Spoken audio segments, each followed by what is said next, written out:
What up, guys? This is Coach Vassar.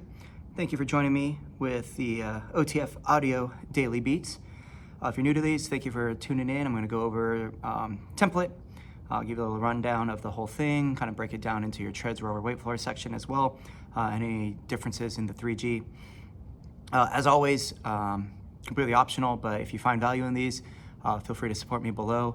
Information is in the description of the videos of way to donate, buy me a coffee. With this workout that we're gonna go over today, this is gonna be Monday, September 9th. This will also repeat on Wednesday, the 25th. We're gonna see a little bit of power on the treads, endurance rowing, and strength on the weight floor. You will be using the good old BOSU on the floor today. Go into the key concepts and then a little bit more details about everything else. So for today, treads, it's all about your all outs. We're gonna use block 1 to kind of prime the body for block 2's all outs. And then on the rower, we're gonna have a distance challenge on the rower. We'll start with a 4-minute row for distance, and then we'll finish with a 4-minute row for distance. Your goal, match your beat distance in the second row, to the surprise of no one. On the floor, 4 exercises, work and rest. Rep range is 6 to 10.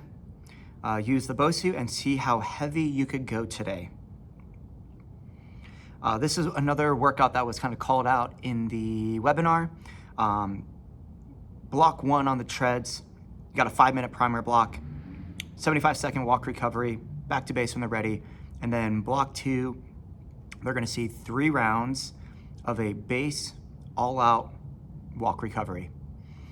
For the first section of round 1, longest all outs, they got 3 attempts within that one round. And then the next round, 3 attempts of a different all out. And then the third round, 3 attempts with a different all out as well. Walk recoveries are always going to be a minute in that second block. So as we kind of dig into it a little bit more, block 1 for the primer, they're going to alternate between a push and a base. The goal is to increase push intensity. They'll start with a 90-second push, 1-minute base, and then 1 minute, and then a 30-second push. So push will decrease by 30 seconds every round. The intention of increasing the push, I could start on the lower end. Power walkers, 6% or greater. Joggers and runners, put them somewhere between 1 to maybe 1.5 over that base. Bikes and striders, this is a good one to go like 3, 4, 5 gears. So 90-second push, 3 gears over base.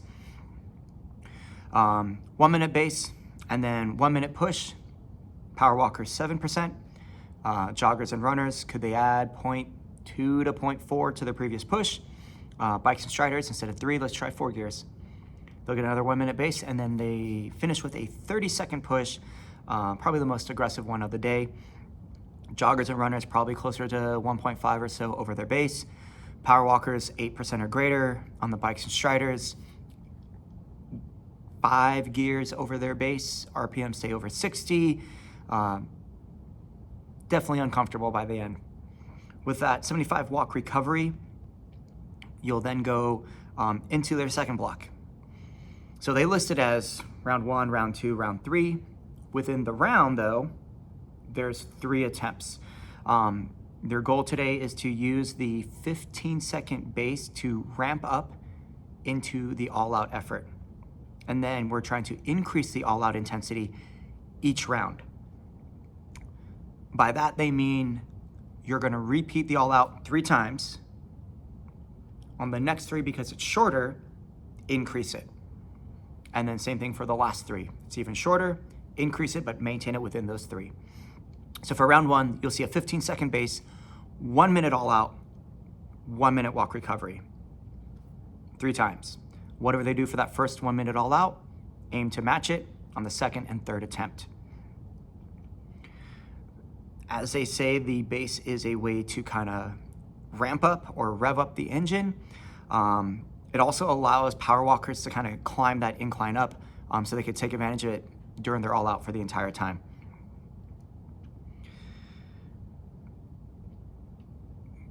This is one where coming into encouragement from the coach is super helpful, driving that energy. Since you're using that base as a way to kind of get people moving a little bit quicker, your base inflection might be a little bit higher than normal to kind of give that sense of urgency of like, start ramping it up and let's go, here we go. Round 2, 15 base, 45 all out, 1 minute walk recovery, same thing, 3 times. Obviously it's a shorter all out, so they could go higher on the incline if they power walk. They could also increase their walk speed. And then joggers and runners, of course, bump up the speed. Bikes and striders, obviously pay attention to their gear. If they start to go too high, they'll see RPMs drop and that starts to grind on the joints, very not beneficial for them. So that might be an opportunity where the increase could be an improvement on their RPMs with the same gear. Because if they maintain gear, increase RPMs, their watts will go up. If they maintain RPM, increase gear, watts go up. Either way, watts are going up, that's an increase to the intensity. On the third round, 15 base, 30 all out, same thing, 3 rounds, 1 minute walk recovery between each one. Now, one thing you'll notice going into round 3, so after the 45-second all out, the last one, you have that 1 minute walk recovery. You're gonna be transitioning the floors to the rowers. And they actually have 75 seconds to transition over there. So the weight floor and rowers, they're not gonna launch when you start that 15-second base.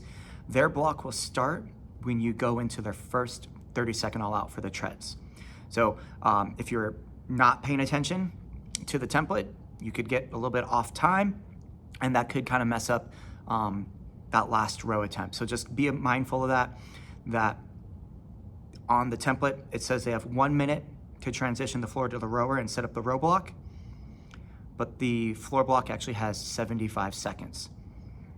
So their part of that transition is included with the 1 minute walk recovery and the 15-second base.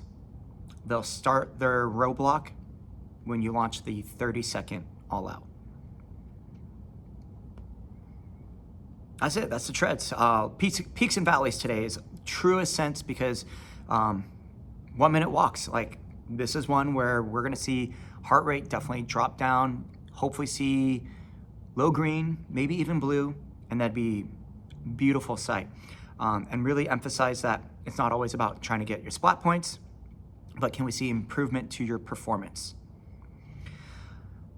Rower weight floor. We're gonna start on the rower and see how far you could go in 4 minutes, then hit the floor for a BOSU focused work and rest. Finally, head back to the rower for another 4-minute challenge. Can you match or beat your first distance? Let's find out. So for the setup on this one, even though they start on the rower, it is beneficial to bring the people over to the weight floor so they could see what's going on, especially because there is a new exercise for this workout. I took a video of the VVA and I'll post it into the GroupMe specifically so y'all can see it. But anyways, if we look at the template itself, 4-minute countdown, row for distance, just the one time. Very much endurance-based row. So stroke rate somewhere between 24 to 28, knowing that it's a longer time on the rower. I'd have people kind of set their leg drive around 5 up to 7, so more of the moderate push intensity. Distance-wise, most people should be able to get at least 800 meters up to maybe 1100 to 1200 at the high end. About 250 per minute would be a good place to be. So 4 minutes, about 1,000 would be a really attainable goal for distance for people who need something to strive for on that first round. Obviously, whatever they get there, that's what they're going to try to match or beat at the very end after they do their circuit of the BOSU work. Once they finish their 4-minute row, they head over to the weight floor, and then they're going to tackle the kneeling shoulder press, a single arm, single leg contralateral deadlift, bridge hold with chest press, and the new exercise, the BOSU breaststroke.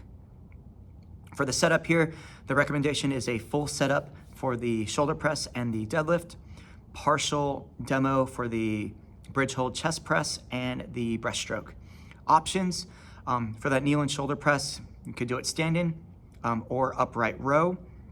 Me personally, since we're using the BOSUs, I like to try to incorporate the BOSUs as much as possible. So if being on both knees is problematic, you could always have people go into a split stance. So one knee on the BOSU and then the other leg, the foot's gonna be out in front for a little bit more stability. Second exercise, single arm, single leg, contralateral deadlift. You could do that with the strap. You could also do a split stance deadlift with one dumbbell. Bridge hold with chest press. You could do a strap chest press. And that bridge hold is where you're gonna have your shoulders on the BOSU and then your feet are lifted up. And then the breaststroke. This is a new movement. Incorporates a little bit of upper body range of motion and mobility and scap retraction strength. Option there is to do the back extension. Keep in mind that even though it's work and rest, 6 to 10 reps, because BOSU is being incorporated here, they may not be able to lift as heavy as they truly could. So this is more about strength under stability. So can they stay stable and lift heavy? They'll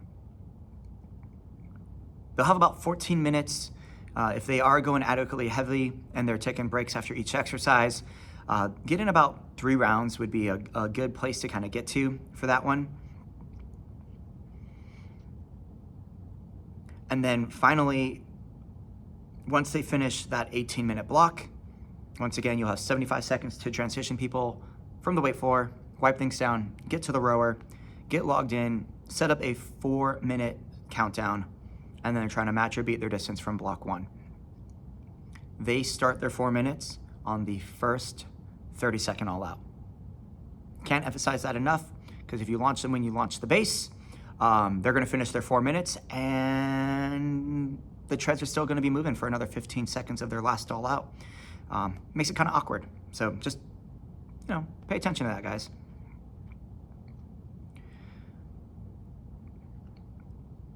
That's the 2G.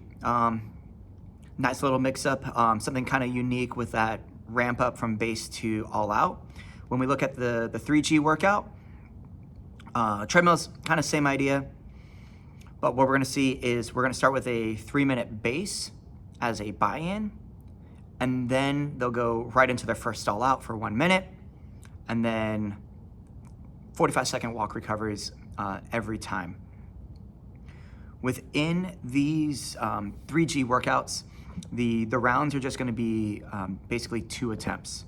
So with the exception of the 3-minute base and then round 1, rounds 2, 3, you're gonna see the same idea of a base, all out, walk recovery.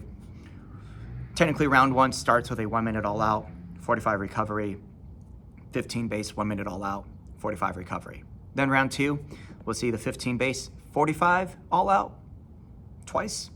Round 3, 15 base, 30-second all out, twice. And then a bonus 15 base, 30 all out. So really round 3 has 3 rounds of that base all out combo for 30 seconds on the all out. Rower is gonna be set up where instead of 4 minutes, it's a 3-minute row for distance to start. That's gonna be timed up with the treads. So from 0 to 3, they row with the treads. How far can they get? Use that stored program. And then from the 3-minute to the 11-minute mark, they are doing a circuit of a med ball single arm tricep extension, 8 on each side, med ball single leg front press, 8 on each side, and 150-meter push row. They'll repeat that circuit until eventually they go into that 3-minute stored program and do another row for distance to match or beat their buyout.